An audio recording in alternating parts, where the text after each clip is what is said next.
Hello, my name is Smug Goat, and I'm here to read you several bone-chilling tales. This is The Crow Girl. Alright, now this story might be too freaky to believe. If I had heard it told a few months ago, I would have laughed it off. Figured it was just a ghost story to scare young kids around a campfire. I wish I could still believe that. It all started about 2 months ago. I live in a rural area in northern Ohio, surrounded by hills and forests. My house was a modest one, tucked right on the edge of a large woods. The town had roots going back hundreds of years to the settler era, when German immigrants founded our town. The forest behind my home was named Die Dämonischen Hose, which, when roughly translated, means the Demon Woods. I remember being a kid and listening to stories with the other children about an evil witch that lives in the forest. As I grew up, I was fond of taking walks in these woods. It was on one such walk that I discovered it. It was a noise at first, very soft and faint, and I could barely hear it, although the woods were near silent in the early winter air. It was quiet enough that I couldn't tell what it was. It was just out of place. I continued walking, figured it was a bird or something. As I kept going deeper into the woods, the noise became a bit clearer until I could make out what it was. A piano. I just stood there for a second. What the hell was a piano doing in the middle of the forest? And what was someone doing playing it? Intrigued, I walked towards the sound, which became louder the closer I got to it. It seemed to be playing a very slow, sad melody, like that of a funeral dirge. I could almost hear it perfectly when it stopped. I crept closer and saw through the barren trees a shiny black piano, seat included. It looked brand new. I didn't see anybody playing it, or even footprints leading the way. The only other living creature I could see was a black crow sitting atop the piano. I looked around the piano, but I couldn't see any sign that another person had been there. The only thing there was the crow, staring at me with its beady eyes. I shrugged off this strange incident, supposing some town eccentric had left it there and run off before I could see them, while it irked me a bit that they could be in the woods with me. My house wasn't far off, and I'm a fast runner. It was enough, however, to send me walking back home. A few days later, 2 of my friends, Alex and Megan, were at my house, and I was telling them about what I saw. Alex, who was very sensible and down to earth, agreed with my theory and didn't think a lot on it either. Megan, on the other hand, was bold and a bit of a daredevil. She was eager to find out more about the piano and decided to go check it out. I didn't want to see it again, and Alex showed no interest in going, so I told her how to get there, and Megan left, taking her cell phone with her. A half hour later, she hadn't returned, and we were getting worried. Right when we were about to go out and look for her, she texted us, saying she was fine and she had just walked home. Well, it seemed strange that she wouldn't just come back to my house. She assured us she was fine, so we let it alone. Megan was reported missing 2 days later. The police were all over the case. They even questioned Alex and me, who explained that she had gone into the woods, but texted us saying she was fine. I didn't tell them about the piano. I don't know why, but something in the back of my mind told me I should keep quiet about it. Alex didn't breathe a word of it either. The police combed the entire town and Demon Woods, but I didn't hear anything about a trace of Megan or the piano. A few weeks later, I returned to the forest, although the rest of the town didn't go near it. I walked up the trail to where I had seen the piano. Sure enough, the piano was there. Everything looked exactly the same, only there were 2 crows now. Both of them were just sitting on top of the piano, staring straight at me. Suddenly I felt a chill run through me, which dug into my bones no matter how tightly I wrapped my jacket around me. A mist began curling around the trees, and I ran out as fast as I could, never looking behind me, although I was sure something was watching me. It was 2 weeks later that another man was reported missing. Robert Fields, a man who worked at the power plant. His house, too, was near Demon Woods. The police searched the entire area, but he lived only with his niece and wasn't well known by the town, and the case soon went cold. I was wondering whether his disappearance had anything to do with Megan's when a third case came up, that of a young woman visiting her grandfather. The townspeople were beginning to panic, and Demon Woods had been closed off and a curfew established. Despite this, I still made it to the woods. I don't know why I wanted to go, or how I even got in. My memories of walking there are sort of off. When I replay them in my mind, it's like I'm watching an old damaged film. My memories don't become clear until I actually reach the small clearing where the piano sits. But at this point, I was already questioning my sanity, seeing as how the police never seemed to find it. 2 more crows had assembled around it, and they were flitting about. In the corner of my eye, I saw a flash of deep red, the color of dried blood. I whipped around as fast as I could, but whatever it was had disappeared. My heart started beating rapidly, but my feet couldn't move, like they were stuck in quicksand. I felt something move behind me, and slowly I turned around to face it. I almost shat my pants. Sitting there, on the piano seat, looking at me passively, was a girl. She looked to be a teenager. She had short, blood-red hair that came down to her shoulders, pale white skin, gray eyes the color of mist, and a long, tattered black dress. She kept looking at me with an emotionless expression. I ran out of there. Screw the trail. I just ran straight. The way she stared, the way she just stared at me, like I was some sort of test subject, every cell in my body was screaming at me to get out of there. A month later, I'd almost forgotten. Almost. Believe me, I wanted to. But would she let me? No, of course not. It was mid-December, and I was waiting for my dog, Rusty, to finish his business and come back inside. It was freezing, and a light snow had begun to fall. All of a sudden, Rusty collapsed and started twitching and spasming. I froze. I didn't know what to do. His eyes rolled back in his head, and Christ, it was awful. Whenever I close my eyes, all I can see is Rusty moving around like a puppet. When he finally stopped, I walked over to him, but just looking at him, I knew he was dead. I didn't want to touch him. I looked up, and across the street, I could see a figure shuffling through the snow. Scared shitless, I ran into my house, locked the door, and grabbed a steak knife from the kitchen. I crouched by the door, ready for anything, when I heard a steady knock. I looked through the peephole, and to my shock, I saw Alex. He wasn't wearing a hat, or even a jacket. He didn't look cold in the least. He had a dreamy, blank smile on his face, like a little kid falling asleep. There was no way in hell I was opening that door. That smile on his face, it was the creepiest look I've ever seen on another human being. He knocked again. I still didn't open the door. He kept on smiling.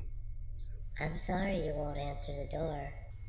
My blood ran cold as he spoke in a soft, innocent voice. But you will understand soon. Very soon. He paused. Goodbye. I must walk to the woods now. He walked off. I didn't sleep at all that night. The next day, Alex was reported missing. The police again searched the whole town with nothing coming up at all. I decided to find out more. I had to know what was going on. I again walked through the woods until I reached the piano. The girl was already there, reaching her hand out and looking up to the sky as a fifth crow landed on her hand. Her head snapped around at an unnatural speed, and those gray eyes bored into me. She smiled, a smile that didn't reach her eyes. I was paralyzed. I couldn't even flinch as she walked over to me, crow in hand. A thousand crows exploded out from behind her. I don't know what she is. All I know is that she can hypnotize people to come to her, like she did me, to become her crows, do her will, and there was no way she was human. But if you ever feel something watching you, or hear something pecking at your window, or just have an inexplicable urge to just go a little further into the woods, that's her. But I suppose it matters very little now. You will not be seeing me again. But I'll be seeing lots of you. Goodbye, for I must walk into the woods now. This is the deal. It's amazing, really. Halloween, that is, just the idea of it. Humans, we're intelligent creatures for the most part, but during this certain time of the year we seem to lose said intelligence. We crave the need to be scared, spooked, and terrified. I, myself, used to be one of those people until that Halloween 3 years ago. Now, growing up, I searched for anything and everything that would scare me.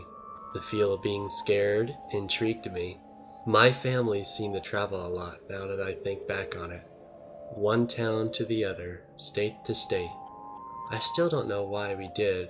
We weren't militarily involved. My dad wasn't a traveling salesman, and he wasn't a performer. I guess my parents just didn't like to be in one place for too long. They were free spirits, or so I thought. Halloween was a weird time for us. My father was just like me. He loved being terrified, even more than me. My mother, now understand, was one of the happiest people I have ever come to know. She was so nice and gentle, but for one night of the year, she changed to this pale, ghostly image of a woman, drained of all color and life. She always looked scared, constantly looking over her shoulder, like something was following her. God, I miss her. It started out like most Halloweens, my dad informing me of all the haunted houses we would be visiting, and my mother was her usual pale self. As the day progressed, though, my mom began to look increasingly worse, like the life was sucking out of her. Her cheekbones were sunken in like that of a Holocaust victim, as if her skeleton was trying to rip free of the skin that held it. I just shrugged it off. As usual, that was my first mistake. As my dad and I stepped into the cool autumn air, I felt the wind bite into my cheeks and turn them red. As we walked to the car, I saw my dad fall to his knees. I quickly ran to his side. His face was that of my mother's, pale and bony. He was grasping at his chest and looking around, swiveling his head violently. I asked him if he was okay. This seemed to snap him back to normal. He hastily replied that he was okay, and we needed to get going so we didn't have to wait in a long line. Too bad we never made it to the damned haunted house. As we drove, the color of my dad's face returned, but he still looked scared. I asked what had happened. He just replied that he had heartburn. I, again being my carefree self, shrugged it off. As we turned off the main highway onto a side road that I suppose was meant to take us to the haunted house, I felt a sudden chill creep over me. We hadn't been on the road for 5 minutes before I saw headlights. It was an 18-wheeler for some local supermarket whose name is lost to me. Now, at this point, a lot of things happened at once. Something or someone ran out in front of the truck. The truck swerved into our lane. My dad swerved, but we clipped the truck and went spiraling into the woods that surrounded the road. Pain. That's all that came to mind after these events happened, and the loud rumble of an explosion. From what I suppose was the truck that almost killed us, my leg was caught under the caved-in dashboard. I was able to squeeze it out, but this only intensified the pain. I assumed I had a broken leg, or at the very least a major fracture. I observed my surroundings. The car was slammed up against a tree. The front end was basically non-existent. There was smoke cascading up in the distance, and the faint glow of what most likely was the truck on fire. In the midst of this silent chaos, my dad was nowhere to be seen. As I dragged myself out of the car, I noticed something. I couldn't see the road. It wasn't there. I mean, it was as if the road had never even existed in the first place. I don't even remember how I reasoned it out of my head, but again, like I did everything, I shrugged it off. As I hobbled over to my dad's side, I saw that the door was ripped off and thrown at least 15 yards to the side of the car. There was a clear path though, outlined in the weeds by blood and ripped pieces of clothing. Had someone dragged my dad to safety? I remember thinking this. It was the only logical thing, unless he dragged himself, but why would he do that? I followed the trail for what seemed like forever, almost losing it a few times, like he had tried to walk at some point but gave up. After what felt like forever, the woods gave way to an opening. There before me lay a cemetery, but there was something different about this cemetery that was different from any I'd ever seen. I felt a rumbling underneath my feet, like the dead were resisting the holds of their earthly prison. The tombstones had no names, but were wrapped in chains. Standing in the middle was a figure. It was dressed in black. Beside him lay my father. I called out to it then. It turned its head towards me. What I saw I cannot describe, because its appearance did not stay the same for long. One minute it was a skeleton, next it was my friends, then my relatives, then a snarling beast whose name I know not. Then he spoke. His voice was hollow yet commanding. It gave me a feeling that I can only describe as hopelessness. He told me that my parents had committed great crimes. When I asked him what my father had done, he said that he had made a deal that helped him cheat death, and that he had been running from it since then. I stood there, still pondering whether or not this was a dream. I heard an anguished cry gurgle up from my father. Silence. My father was nowhere to be seen. The dark figure sank into the ground, and with him went my sanity and consciousness. Darkness overtook me. I awoke on the sidewalk next to my house. My mother is gone. The house was cleared out, and nobody even remembers me or my parents. Now here I am in this hospital with the only person in the world I love, my darling wife, Rose. Please take heed of my story, and know you cannot cheat death. There, honey, it's done, I said to Rose soothingly. Thank you, baby. That must be the doctor. I walked over to the door, and there stood the doctor in his freshly cleaned bone-white jacket, looking very similar to a ghost. Tom, I know times have been tough for you and Rose, and over these past years I feel like we've all become good friends, so it kills me to tell you, it seems the cancer is terminal. That word, terminal. It echoed throughout my mind. It resonated through it like the sound of glass shattering. I understand. I understand this is hard. I'll give you two a bit to discuss. I turned back into the room and started to walk to her bed when I heard another knock. I backtracked to the door and opened it. I saw a man of average height, gray pinstriped suit and black fedora. His eyes were icy blue and chilled me to the bone. He looked me in the eyes with a piercing stare and said, "Wanna make a deal?" This is What Ambitions Cost by Jake 888. A broad grin stretched across Jack's face. Mr. Key commended him on his story in front of the whole circle. Jack felt he deserved it. He read hundreds of articles on writing and wrote 10 drafts of his story. He usually was the center of attention at the writing club. He and that Ellie. She wrote romance fics, yet she was always Mr. Key's pet. After Mr. Key read the last line of Jack's story, In that flurry of kaleidoscopic colors, Connor was thrust into a time warp. Ellie snickered horse-like and whispered to her giggling girlfriend, Time traveler? I bet he never read a real novel, just picture comic trash. After Mr. Key finished glorifying Jack's story, he said, But the most important elements of writing are characters and plot, and those shine the brightest in Ellie's newest story. Chris's Secret Desires, which had been awarded the best monthly story. Give it up for Ellie, everybody. Everybody clapped except Jack, whose hands fell limply to his side. He wanted to kill that and blow her out. He worked on his story the hardest. Jack, did you win? Tell me you won. his mother said as Jack lugged himself in, looking dejected. Yes, I look like I won, don't I? No, I lost. Do you think I'm a masochist? Jack said and stormed upstairs. Jack raged in his room. Suddenly his face snapped up and he burst into a laughing fit. When it passed, he said to his towering bookshelf, My next story? Yes, my next story. It's going to be the greatest. No child or adult exerted themselves to the limits Jack had.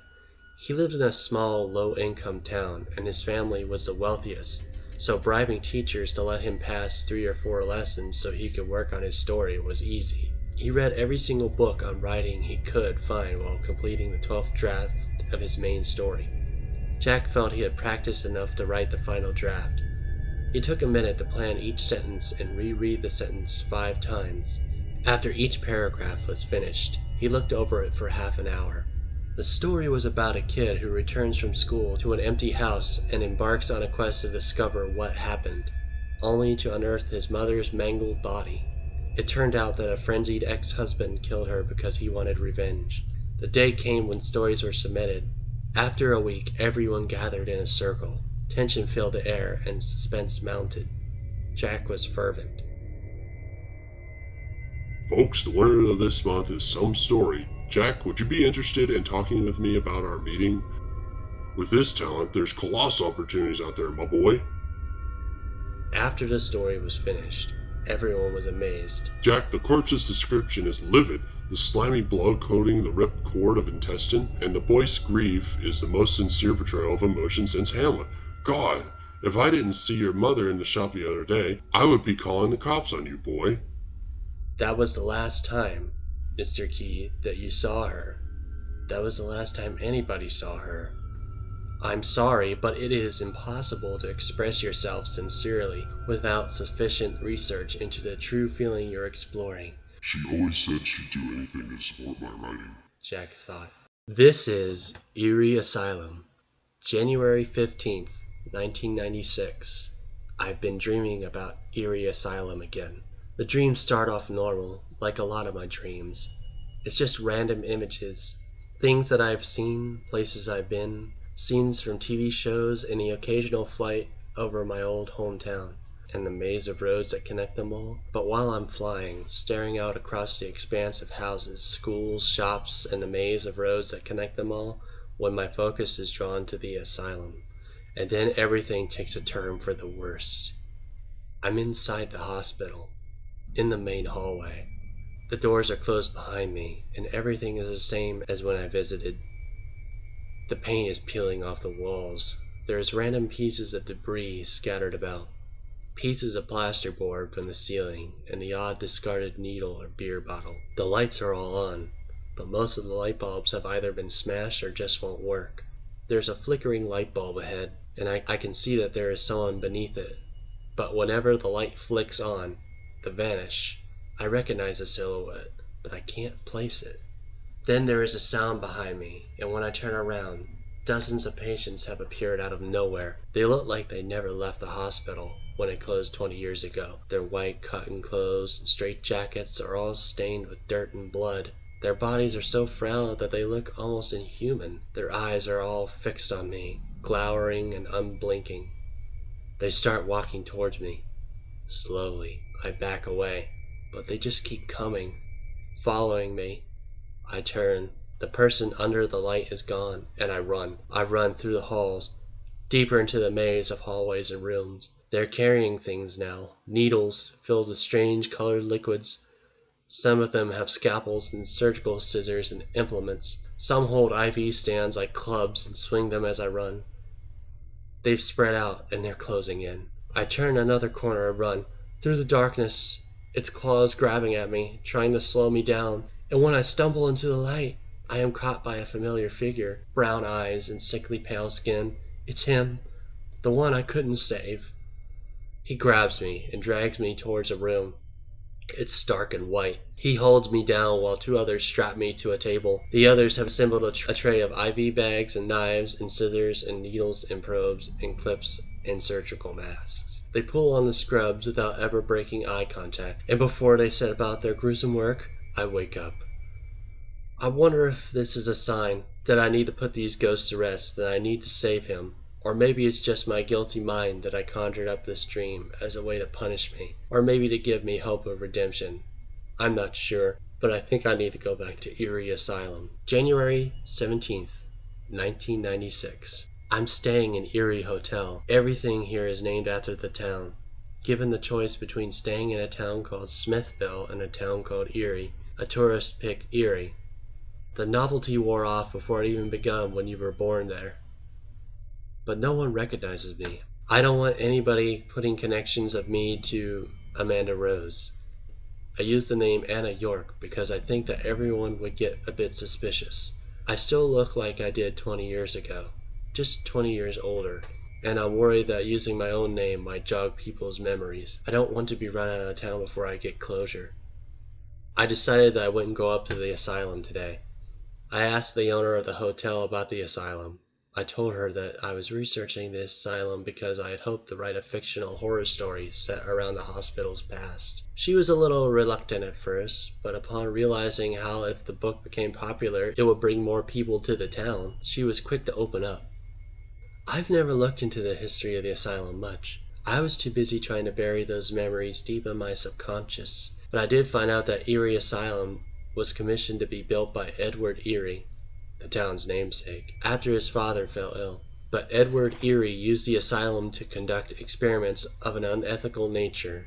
He used the patients as guinea pigs for his more bizarre and unscientific practices. The hospital continued to dabble with the occult and paranormal after Eerie went insane and was admitted to his own hospital. But the legacy of Edward Eerie ended when the entire hospital was examined after the death of a seemingly unimportant woman whose daughter married into money and was able to use her newfound power to look into the asylum's sketchy practices. Most of the doctors were sent to prison for murder and gross misconduct, and Amanda Rose, the chief of medicine, committed suicide rather than face the court. The hotel owner, who I found out was called Maggie, said the family of that Rose stayed in town for nearly 13 years, but left after Amanda Rose's only child, the one named after Frankenstein's maker, I can only roll my eyes, was involved in the death of the mayor's son. I left at that point. I thanked her for her help and went down the street to the town's oldest cafe. I ordered a coffee from the miserable-looking teen behind the counter, who looked startlingly like Sarah McAllen, a girl that I used to go to school with. I sat in the booth for hours, and eventually my suspicions were confirmed when a very tired-looking Sarah took over from her son. I decided to leave at that point. Sarah and I had been close friends up until I left. If anyone would recognize me, it was her. I bought a map of the forest trails from the new agents and traced out the way up to the asylum. The trail wasn't marked, but I still remembered where it split off the main trail and wound its way up the main gates of the asylum. I'm going to go tomorrow. I'll walk the trail to the hospital. Hopefully, I'll find Daniel and leave. I'll finally have some kind of peace. January 18th, 1996. This was a mistake. I should have never come. I never believed in ghosts. I thought that whatever the doctors were doing here, they were just doing it because it was fun, and they had been pressured into it by the other staff. I was wrong. That dream wasn't an invitation. It was bait. I woke up early this morning. I hiked up the trail. I found my way easily. I always used to like peeking through the gates. The eerie, gothic architecture was foreboding. It filled me with a terrifying fascination with the building. But I had never entered before, not before that day. When I had entered, everything was like my dream, except there was no patients waiting to dissect me, and no figure under the light. I was relieved for a while. I wandered through the asylum. It still looked abandoned, and no one had any parties here. Everyone was too scared. I found that some brave souls had ventured up here, sprayed the walls with brightly colored paints. But the deeper I went, the less tags there were. I eventually found something very disturbing, at least to me. A half-finished tag, and a bottle of red spray paint on the ground. Even more worrying, there were deep maroon splatters on the floor. It wasn't the paint, it was blood. I decided then and there that this was a mistake, and I needed to leave, right now. But the asylum had other ideas. When I got to the doors, for the first time in years, they were sealed shut. and when I turned around, I saw something that filled me with dread. The figure under light, flickering in and out of sight with the light, and when I turned around, I knew what I was going to see. They were standing there, standing in a line in front of the doors. And in front of them, right behind me, was Daniel. His once warm brown eyes were dead and dull. There was no shine of life in them, just hatred. The expression seemed to be burnt into his face. You should never have come back. I did the only thing that I could. I turned and I ran. I ran until I couldn't run anymore, and whatever corner I turned, he was there. I locked myself into one of the observation rooms, and I could feel him behind the glass, staring at me. Oh my God, he's at the door! He opened the door a few minutes ago. He's just standing there, staring at me. I can barely see through my tears. I wanted closure. I died for a closure, so I got it.